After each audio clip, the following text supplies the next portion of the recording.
Hello नमस्कार दोस्तों। आज का जो वीडियो है ये किसी टेस्ट के लिए नहीं बल्कि मैं थोड़ा गुस्से में इसको बना रहा हूँ, क्योंकि आज लगभग हमारी लैब ने ये ठान लिया था। पूरी कोशिश यही थी कि जो यूनिवर्सिटी का कॉन्ट्रैक्ट है उसको ख़त्म कर दिया जाए, बट बड़ी मुश्किल से मैंने अभी उनसे थोड़ा टाइम लेके इसको बचाया है। वो होने क्या लगा है, उसका कारण क्या है, आप जब जानेंगे तो आप खुद हैरान होंगे कि क्या हुआ है। कुछ दलाल आके यूनिवर्सिटी में बैठ गए हैं। दलाल किन्हें बोल रहा हूँ मैं कि आप खुद उन लोगों से मिलते होंगे। उन लोगों का कोई एजेंडा नहीं है। उनका सिर्फ ये एजेंडा है कि किसी तरीके से जो बाहर की लैब्स हैं या बाहर का कुछ है उनसे कुछ कमीशन खाने को मिल जाए। अब सभी लैब्स तो कमीशन देती नहीं है, तो एक दो लैब्स जो है जिनका बिजनेस नहीं चल रहा या क्या है वो ऐसे लोगों के साथ जुड़ी हुई हैं, और ये लोग भी अपना 40% कमीशन लेने के चक्कर में लोगों को गुमराह कर रहे हैं। ऐसे ही लोगों की वजह से पहले हमारा अल्ट्रासाउंड का कॉन्ट्रैक्ट जो इनके साथ था, पहले वो सिर्फ 140 रुपये में पूरे पेट का होल एब्डोमेन का अल्ट्रासाउंड हमारी लैब कर दिया करती थी। लेकिन ऐसे लोगों के कारण ही लैब को एक दिन कुछ पता लगा कि जैसे ये हरकतें कर रहे हैं, तो लैब ने उनको बंद कर दिया। आज वही अल्ट्रासाउंड जो है वो 1200 रुपये में बाहर होता है। समझ रहे हैं आप, जब 140 में होता तो इनकी जेब में कुछ नहीं जाता था, पर अब जब 1200 में हो रहा है तो जो 1200 में करके दे रहे हैं, सभी की नहीं बात कर रहा, जो एक तो हैं वो उनको 40% दे रहे हैं। वो पैसा किसकी जेब से जा रहा है ये आपको समझदारी से सोचना है, किसकी जेब से जा रहा है। चलो, जब तक ये लोग ऐसा कर रहे थे कि पेशेंट्स को गुमराह करके किसी और लैब में भेज रहे थे, तब तक हमारी लैब ने कभी आवाज़ नहीं उठाई, ना कभी सोची। लेकिन अब तो ये सीधा ये बोलने लगे कि इस लैब की रिपोर्ट गलत है और उस लैब की रिपोर्ट सही है। मतलब हैरानी की बात ये है कि कैम्पैथ लैब जो हमारी लैब है, इसमें एमडी पैथोलॉजिस्ट डॉक्टर अवेलेबल होता है जिसकी निगरानी में टेस्ट होते हैं। NABL मिला हुआ है और ICMR अप्रूव्ड लैब है। मतलब इसकी रिपोर्ट इंटरनेशनली भी एक्सेप्ट करने की गारंटी जो है एक तरह से गवर्नमेंट की है। एक तरह से बोल रहा हूँ, ठीक है। दूसरा, NABL और ICMR क्या हर लैब को मिल जाता है? नहीं मिलता। और ये बोलते हैं कि इस रिपोर्ट की लैब तो गलत, रिपोर्ट गलत है इस लैब की, लेकिन उसकी सही है जहाँ ना तो MD पैथोलॉजिस्ट डॉक्टर है। NABL तो मतलब ही नहीं कि मिल जाए, जहाँ MD पैथोलॉजिस्ट डॉक्टर नहीं वहाँ NABL कैसे मिलेगा। ICMR मिल जाए, कैसे ICMR मिल जाएगा? मतलब वो सीधा सीधा आपको बता रहे हैं। और हैरानी उन लोगों पे भी होती है जो इनकी बातों पे यकीन कर लेते हैं। अगर आपको कोई कह दे ना कि ये 100 रुपये का जूता मिल रहा है, ठीक है इसको ले लो, या ये 500 रुपये का जूता मिल रहा है इसको ले लो, आप क्या करेंगे? पहले उसकी छानबीन करेंगे भी कौन सी कंपनी है, मटेरियल कैसा यूज़ हुआ, इसकी मानूं या ना मानूं। अपने दिमाग पे सोच के तब उसके बाद आपको लेंगे कि ये लेना है। लेकिन आजकल हो क्या रहा है, इन्होंने बोल दिया जी उसने बोला था लैब की रिपोर्ट गलत है तो इसीलिए हम दूसरी लैब से कराएंगे।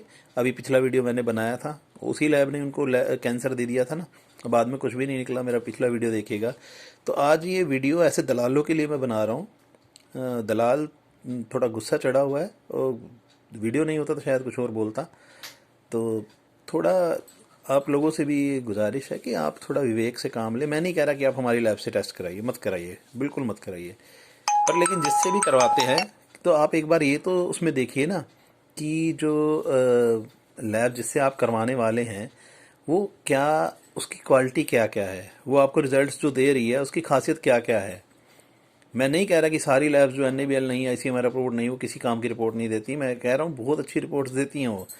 पर लेकिन जिसका एजेंडा ये है कि किन्हीं जो अच्छी लैब्स हैं, NABL होगी, ICMR रिपोर्ट होगी, उनको मतलब डाउन करके दिखाना है और अपनी लैब को प्रमोट करना है। तो इतनी तो मेरे ख्याल से हर किसी में आजकल अवेयरनेस होनी चाहिए कि ऐसे बेवकूफ़ों की, ऐसे लालची लोगों की बातों में ना आए।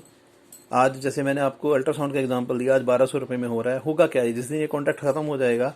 अब पंजाब यूनिवर्सिटी को थायराइड कितने में पड़ता है? 120 रुपये में, 70 रुपये में TSH हो जाता है। HbA1c कितने में? कैंप के टाइम 200 रुपये में हो जाता है, जो 9:30 से 11 का पीरियड है हमारा। उसके बाद क्या होगा? वही 500 में होने लग जाएगा। थायराइड 400 में होने लगेगा। उसका 40% किसकी जेब में जाएगा, और किसकी जेब से जाएगा ये सोचिए ज़रा। तो ये बड़ी मुश्किल से आज मैंने अपने जो MD सर हैं उनको मनाया है कि ये कॉन्ट्रैक्ट अभी ना ख़त्म किया जाए। तो मुझे आप लोगों का सहयोग चाहिए ताकि हम आप लोगों को सही रेट पे ये टेस्ट देते रहें। और ऐसे दलालों की पहचान कीजिए, ठीक है, और उनके बारे में अगर हो सके तो हमें भी बताइए, क्योंकि ऐसे कुछ दलालों को तो मैं भी जानता हूँ जो अपने परिवार के टेस्ट मेरे से करवाते हैं खुद, लेकिन दूसरे को बोलते हैं कि नहीं इस लैब से मत कराओ। रीज़न कि हमारी लैब से उनको डिस्काउंट मिल जाता है, क्योंकि यूनिवर्सिटी रेट पे है, और दूसरी लैब से करवाने पे वहाँ से 40% आ जाता है। इसमें मैं क्लियर कर दूं, मैं किसी डॉक्टर की बात नहीं कर रहा, किसी डॉक्टर ने ऐसा नहीं कहा। आजकल तो डॉक्टर के अलावा सब बने हुए हैं। आप लोग जानते ही होंगे कि किसी डॉक्टर ने कभी नहीं इस तरीके की बात की, और ना मैं डॉक्टरों के लिए बात बोल रहा हूँ। लेकिन ये जो दलाल बैठे हुए हैं, मतलब क्या कहूँ मैं आपको, कि जिनका कोई लेना देना नहीं है वो भी लैब का एक्सपर्ट बना हुआ है कि इस लैब की रिपोर्ट गलत है। एटलीस्ट दिखाओ तो सही एक बारी। हमारी तो लैब NABL-ICMR अप्रूव्ड है, अगर हमारी एक रिपोर्ट गलत होगी तो हमारी तो लैब बंद हो जाएगी, ताला लग जाएगा। और जिस लैब पे वो भेज रहे हैं वहाँ वो क्यों वो कुछ भी कर सकते हैं? इसीलिए ना, क्योंकि उनको पता है उधर कुछ नहीं होना है। तो मेरी बस आप लोगों से यही गुजारिश है कि आप थोड़ा सोच समझ के इस चीज़ को लें, और जो कोई इस तरीके से हमारी लैब के बारे में बात करता है तो हमें तुरंत इन्फॉर्म करें, जिससे कि हम उन लोगों को एक बार बात तो करें उनसे जाके। पर यह है कि हमारी लैब किसी को कमीशन नहीं देती और ना दे सकती, ठीक है। उसका बेनिफिट कस्टमर आप लोगों को मिल रहा है, पंजाब यूनिवर्सिटी एम्प्लॉयज़ को वो मिलता रहे। Thank you. इसके लिए बस आपका सहयोग चाहिए था। बाकी बात आगे वीडियो में करेंगे। धन्यवाद।